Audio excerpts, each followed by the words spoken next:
After 20 years, the cop moved along the street, looking strong and important. This was the way he always moved. He was not thinking of how he looked. There were very few people on the street to see him. It was only about 10 at night, but it was cold, and there was a wind with a little rain in it.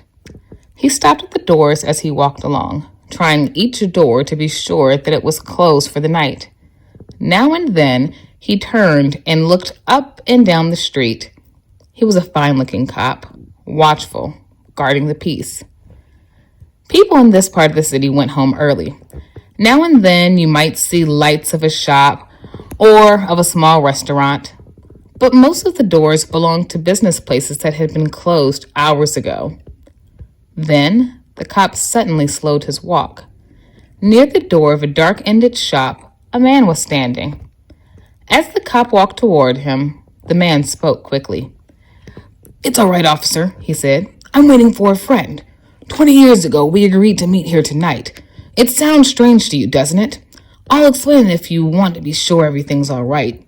About 20 years ago, there was a restaurant where this shop stands. Big Joe Brady's restaurant." "It was here until 5 years ago," said the cop. The man near the door had a colorless square face with bright eyes and a little white mask near his right eye. He had a large jewel in his necktie. 20 years ago tonight," said the man, "I had dinner here with Jimmy Wells. He was my best friend and the best fellow in the world. He and I grew up together here in New York, like two brothers. I was 18 and Jimmy was 20. The next morning, I was to start for the West. I was going to find a job and make a great success. You couldn't have pulled Jimmy out of New York. He thought it was the only place on earth. We agreed that night that we would meet here again in 20 years. We thought that in 20 years, we would know what kind of men we were and what future waited for us." "It sounds interesting," said the cop. "A long time between meetings, it seems to me. Have you heard from your friend since you went west?" "Yes, for a time we did write each other," said the man. But after a year or two, we stopped. The big West is big. I moved around everywhere, and I moved quickly. But I know that Jimmy will meet me here if he can. He was as true as many in the world. He'll never forget. I came 1,000 miles to stand here tonight, but I'll be glad about that if my old friend comes too." The waiting man took out his fine watch covered with small jewels. 3 minutes before 10, he said. "It was 10 that night when we said goodbye here at the restaurant door." "You were successful in the West, weren't you?" asked the cop. "I surely was. I hope Jimmy has done half as well. He was a slow mover. I've had to fight for my success. In New York, a man doesn't change much. In the West, you learn how to fight for what you get." The cop took a step or two. "I'll go on my way," he said. "I hope your friend comes all right. If he isn't here at 10, are you going to leave?" "I am not," said the other. "I'll wait half an hour at least. If Jimmy is alive on earth, he'll be here by that time. Good night, officer." "Good night," said the cop, and walked away, trying doors as he went. There was now a cold rain falling, and the wind was stronger. The few people walking along the street were hurrying, trying to get warm. And at the door of the shop stood the man who had come 1,000 miles to meet a friend. Such a meeting could not be certain, but he waited. About 20 minutes he waited, and then a tall man in a long coat came hurrying across the street.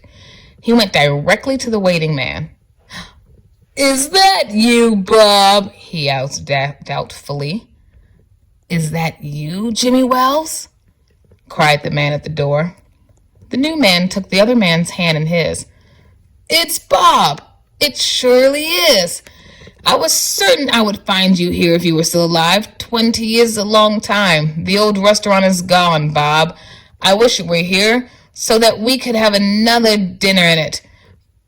Has the West been good to you?" "It gave me everything I asked for." You've changed, Jimmy. I thought you were so tall. I never thought you were so tall. Oh, I grew a little after I was 20.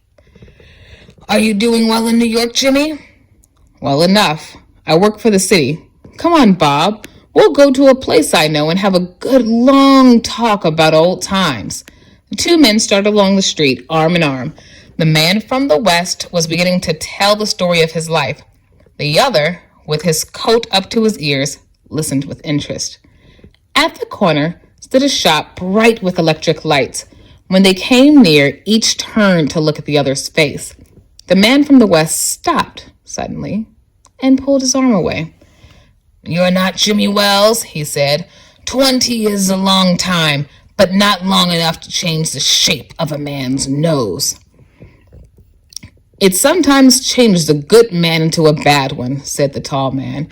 You've been under arrest for 10 minutes, Bob. Chicago cops thought you might be coming to New York.